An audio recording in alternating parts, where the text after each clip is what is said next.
hacer ese trabajo que había hecho. ¿Y quién lo había hecho? Lo había hecho Pancho Laguna, que era un obrero de la construcción común y silvestre.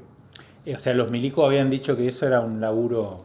Claro, cuando lo descubren, estaba muy bien hecho, muy disimulado, todas esas cosas, y muy difícil de romperlo.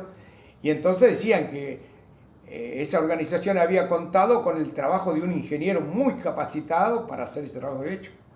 Y entonces se reían porque lo había hecho Pancho Laguna. O sea, sabía hacer... Era muy buen albañil, muy bueno, muy bueno. Che, ¿te acordás? Pancho Laguna, nos cuida bien la urna. Esa era el canto. Claro, esa es la canción en el recuento de votos de la UOCRA estábamos, viste, y estábamos contando los votos, y eran los votos nuestros con los de Zelensky, ¿te acordás? Y era la lista azul y la naranja.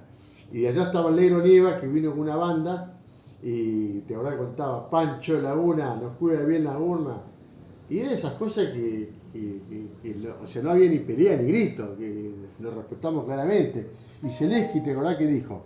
Van a acompañarme a mí un colaborador gremial de la lista azul, uno de la morada y otro compañero más, me acuerdo. Y entramos tres, ¿te acordás? Entraste vos. No, yo no entré porque ahí fue la primera vez, acabo así. Yo al CID sí lo acompañé, pero al Zelensky no. ¿Vos eras qué color de casco? Yo siempre tuve el casco verde. Si quiere ver mi casco, el casco que iba y venía por todos lados con ese casco, incluso a Buenos Aires viajé con ese casco, está en un museo, debe estar, porque dicen que están las cosas y es de este viejo. Si ve alguna foto del museo que se inauguró de Don Jaime en Neuquén, hay un casco verde ahí escrito, y ya no me acuerdo qué dice. Ese era mi casco. ¿Qué es el color verde? Verde, era... Y el obrero eran del sector del movimiento Suela. Los colores me estaban contando. ¿El blanco es? El blanco eran los capataces.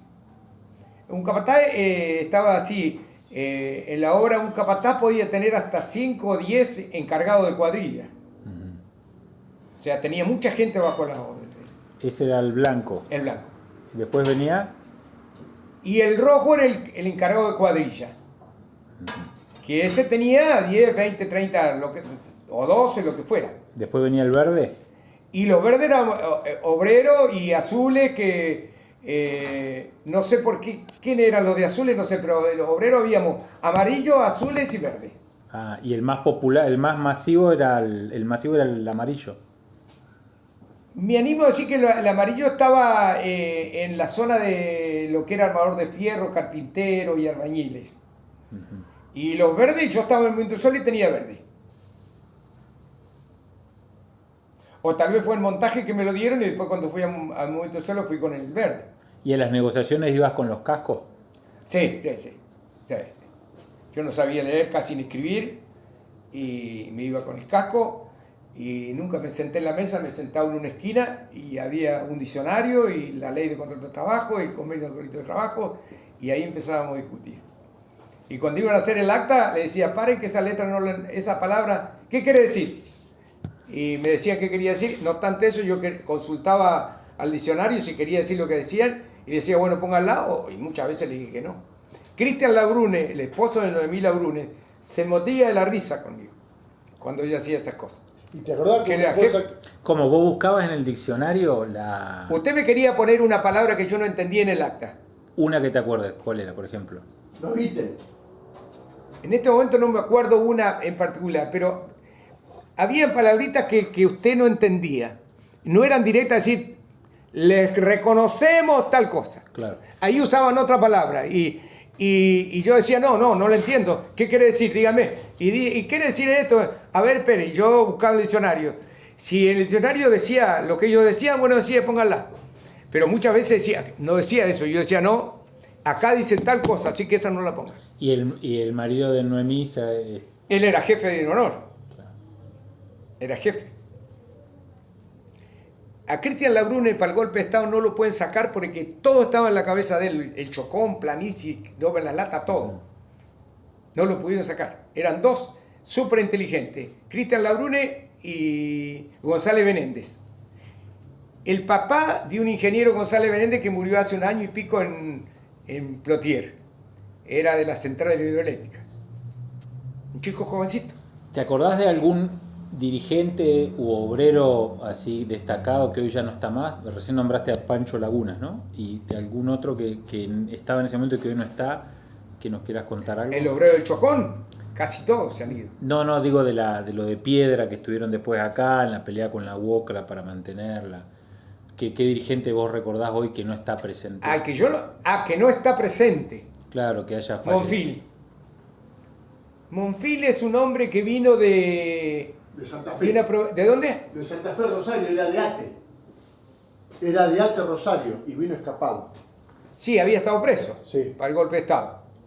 Era de Ate. Era un hombre muy bueno. Justamente a él le di todo lo que yo escribí.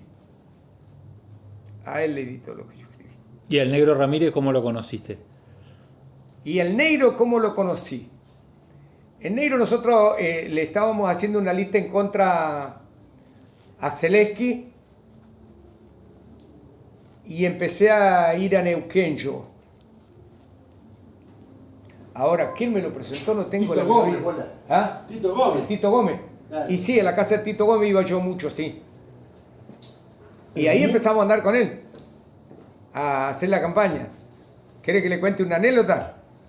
Era una campaña de hambre. Bueno, teníamos que no ayudar en nada. Y hacíamos un día un recorrido, salíamos de Neuquén y estaban asfaltando la ruta que va de Cutralcó a Cerros Colorado. Y cuando terminaron ahí iba a continuar de Cerros Colorado a Añelo.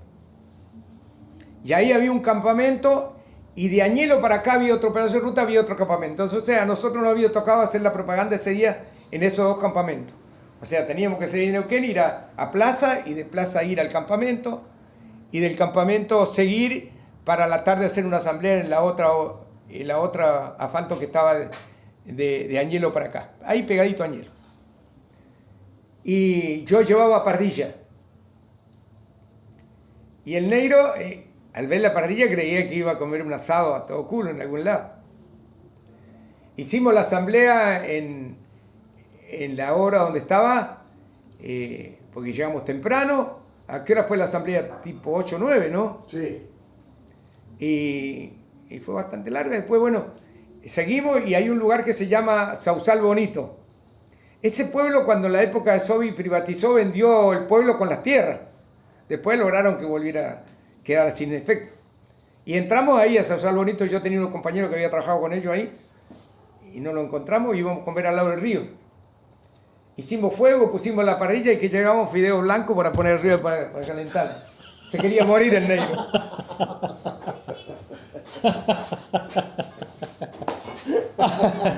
Puta. Amigas y amigos de Cartago, un encuentro que tenemos, un pequeño adelanto de lo que vamos a tener hoy. Una entrevista que estuvimos buscando hace mucho tiempo. Particularmente no puedo empezar esta entrevista, este trabajo, sin agradecer la gestión que hizo el Negro Ramírez, Juan Ramírez, para lograr que pudiéramos tener esa hora, casi 2 horas en realidad, de compartir junto a César Gutiérrez una charla muy buscada por todos nosotros que tiene que ver con la necesidad de contar esta historia vinculada a la huelga de Piedra del Águila. Para mí, en forma personal, también significa un reencuentro con una historia que nunca me terminó de cerrar. Recuerdo que estábamos en la escuela primaria y nos sacaron a todos porque venían los obreros, un nivel de demonización que había, un poco como lo que se vivió en los últimos tiempos con la huelga docente de este año, pero fundamentalmente también con esa construcción de presentar los reclamos obreros como una estructura ajena a la vida cotidiana y que viene a destruir los balances culturales en los cuales estamos amparados en estas gestiones que hablan de los buenos ciudadanos, ¿no? Siempre ver a los reclamos como una masa oscura que viene a quitarnos nuestra tranquilidad y plantear siempre que cualquiera que reclame, obrero, maestra, en este caso, está directamente vinculado al delito. Eso sucedió en Neuquén, en la República Argentina, durante la década del 80, precisamente en este relato que vamos a tener junto a César Gutiérrez. Quería tomarme estos minutos para contarles esas impresiones que nos quedaron de esta tremenda charla, uno de los momentos periodísticos que más buscamos hace mucho tiempo en Cartago. Incluso nos quedan un par de notas más para seguir rescatando una parte de la verdad de esta historia, pero una parte de la verdad que nunca fue contenida en una discusión en medios locales, o por lo menos que quede un registro del testimonio de estos luchadores. Así que agradecemos muchísimo a la familia Gutiérrez que nos recibió en su casa mientras estaban por comer un asado y pudimos tener esta charla, y también agradecerle una vez más a la gestión de Juan Ramírez, el Negro Ramírez, que siempre nos acompaña y nos impulsa a llevar estos detalles de documentación. Nosotros nos vamos a encontrar próximamente con más trabajo que nos queda en este 2024, 2025 que se nos va y que empieza. Los invitamos a compartir este trabajo en sus redes, a través de sus celulares y obviamente a través de los links que vamos a ir publicando a medida de que vayan sucediendo los estrenos. Acuérdense que tenemos también nuestro canal de Twitter activo prácticamente las 24 horas, siguiendo muchos de los acontecimientos internacionales, y obviamente nuestros canales a través de Facebook. Hasta un próximo encuentro.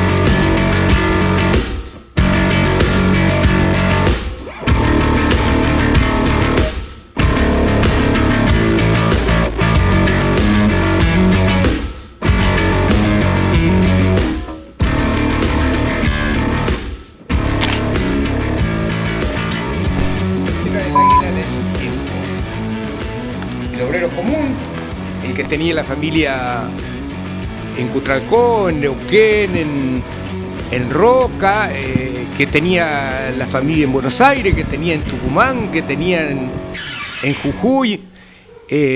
Obrero de la construcción. Obrero de la construcción.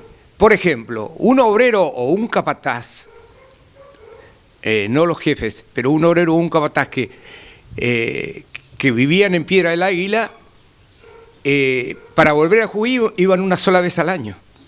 A lo sumo, por ahí, unos poquitos días cada 6 meses. Los más cercanos, por ejemplo, Mendoza, cada 2 años, cada 2 meses podían ir haciéndose una escapada. Y los más cercanos, Cutralcó, Neuquén, todos los fines de semana, venirse el sábado a la tarde y irse el domingo a la noche. Para que tengamos una idea, lo profundo era esa división de la familia, que muchas veces no la tenemos en cuenta. Yo recuerdo que vine al caso porque era un compañero del Chocón que me decía después: yo no vi crecer a mis hijos. Él no supo ver cómo crecían sus hijos. Se vino cuando eran chicos y cuando volvió ya a quedarse en la casa, porque había terminado la obra, eran grandes. ¿Cuántos años la obra?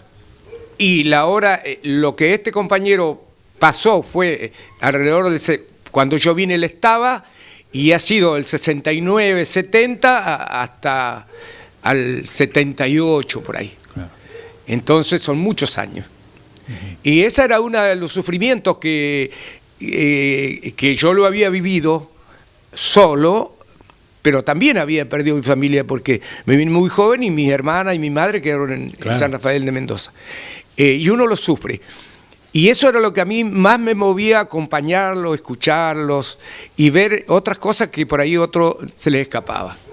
¿Y cuántos años tenías vos ahí? Y era en el 86, yo ya tenía alrededor de 35 años ahí. Bueno, pero entrando al conflicto directamente, el conflicto empieza por un montón de cosas, no se puede decir una, era un montón de, que uno podría decir injusticia o más suave decir no se tenían en cuenta X derechos o necesidades de los trabajadores. Y se fue estirando y no había solución y cada vez se hacía una medida más fuerte para ver si los escuchaban y se fue estirando hasta el punto que decidieron los compañeros, nosotros aceptábamos lo que los compañeros decían en la asamblea, de ir a cortar la ruta en Piedra del Águila.